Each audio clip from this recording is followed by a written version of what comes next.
Talk about unbelievable. Our top story today, RuPaul's Drag Race promotes double mastectomy transgender surgeries to young adults and teenagers on live TV. We're talking about this story and so much more here on the Gateway Pundits Weekend Review.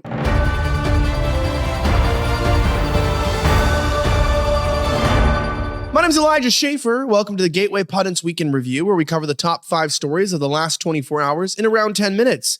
Our top story today from Jordan Conradson covers a story of RuPaul's Drag Race now embracing mutilative surgery. Let's get into it. Here's an image. We'll watch a video.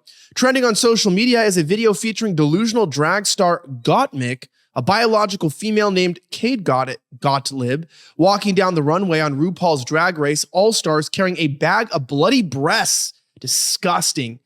Now, attached behind the drag star are robotic hands holding scalpels and reenacting her double mastectomy.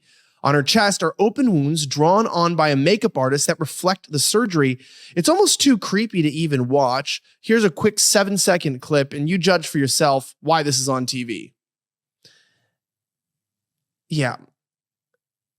Okay, so I guess that's the bag of breasts of the tissue, the fat tissue, the adipose tissue maybe, and then the scar wounds.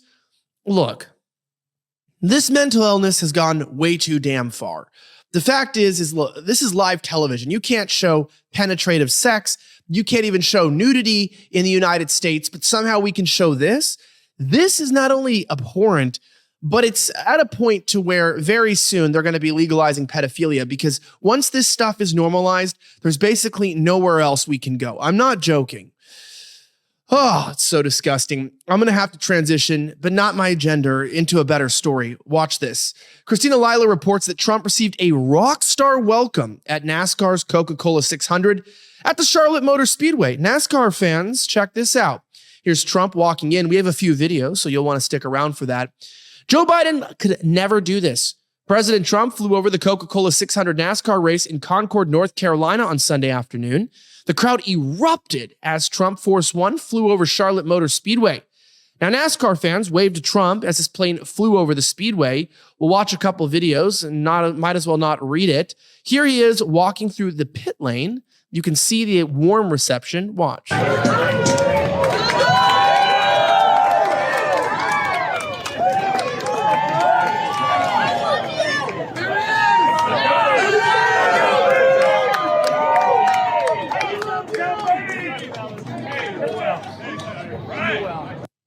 Now, that's a president that people love.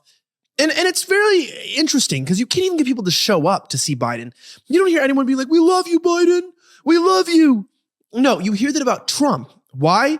Because in the end, we don't have a lot of options, and Trump isn't perfect. In fact, he's done some things very wrong, right? With the vaccines and even with the, foreign policy over domestic policy, but he's the best shot we've got. I like Trump.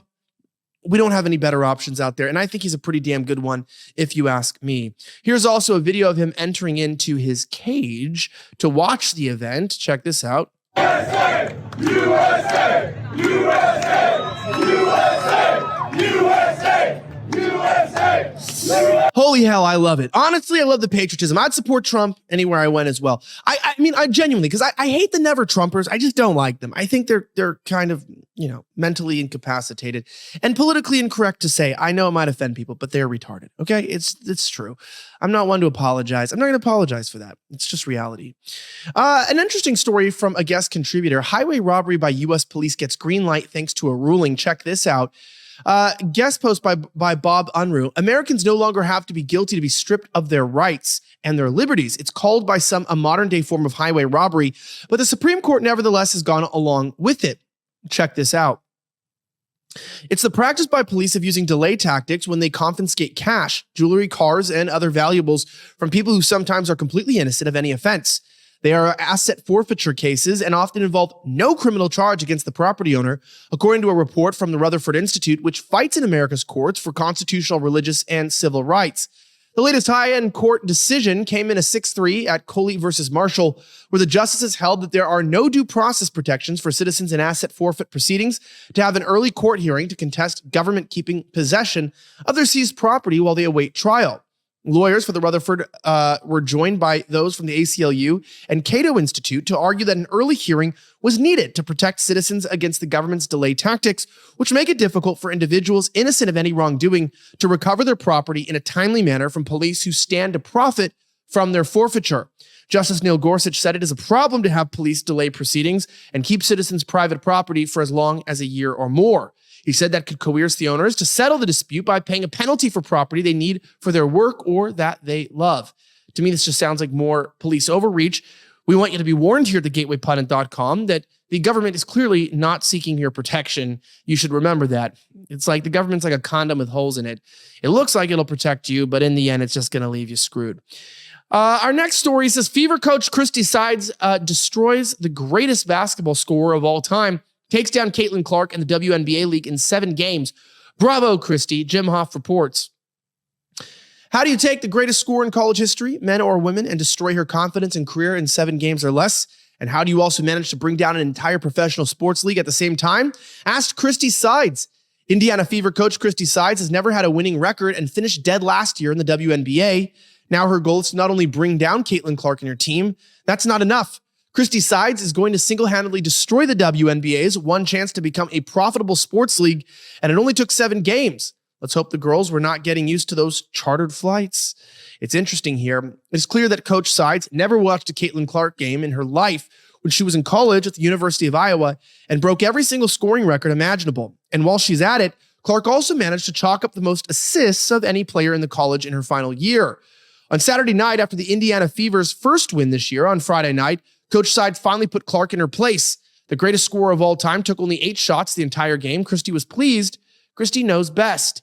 Caitlin Clark has filled every single arena this year where she played. Fans filled arenas in New York, Seattle, Indiana, Connecticut, Los Angeles, and Las Vegas to see Caitlin Clark, and they went to see Caitlin Clark shoot the ball. But that is not Christy Sides' vision for Caitlin. Christy wants Caitlin Clark to pass the ball and sit on the bench. Coach Christy told reporters that she wants to remake Caitlin into a 2-point shooter. Christy knows what is best for Caitlin in the game and the league. Coach Christy believes that Indiana offense should revolve around Kelsey Mitchell, a ball hog who believes that she is the magic on the team and never ever passes to Caitlin Clark, and Ayala Boston, who shoots below 50% on layups. Fantastic. You know, the WNBA deserves to lose is all I want to say. It's a racial thing with Caitlin Clark. They don't want a white woman to be the one that saves the WNBA because you have all these butch, lesbian, black girls who, you know, I have no problem with their existence, but they're very ugly and they're also not very good at what they do. And, you know, while the black men on the NBA are extremely talented and quite possibly even better than mostly any other ethnicity or race to an extent, you know, these black girls don't want a white girl to save the WNBA. And that's the reality. It is a racial thing. I'm just going to say that. I want to close with a sad story from the Gateway Pundit about Los Angeles, my native city, where I was born and left due to the collapse of Los Angeles. General Hospital actors shot and killed in downtown Los Angeles while interrupting catalytic converter theft. Don't ever get involved in that. In the Democrat hellhole of Los Angeles, General Hospital soap actor Johnny Wachter, 37, was shot and killed Saturday morning in downtown Los Angeles during a robbery. According to reports, Johnny Wachter interrupted 3 thieves trying to steal the catalytic converter from his car. Wachter's mother, Scarlett, told TMZ that her son did not try to fight the thieves because he initially thought his car was being towed, but they fatally shot him anyway. The 3 assailants fled the scene. I'm sure we all know that they probably were not people that looked like Johnny Wachter. You got a real problem in that city with minority crime.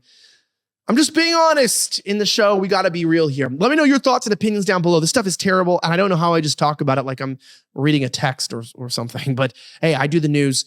I'd love your feedback. Don't forget to like this video. You got to like it and share it with your friends and family. I'm Elijah Schaffer. Have a great rest of the week, and may God bless the United States of America. I'm signing out.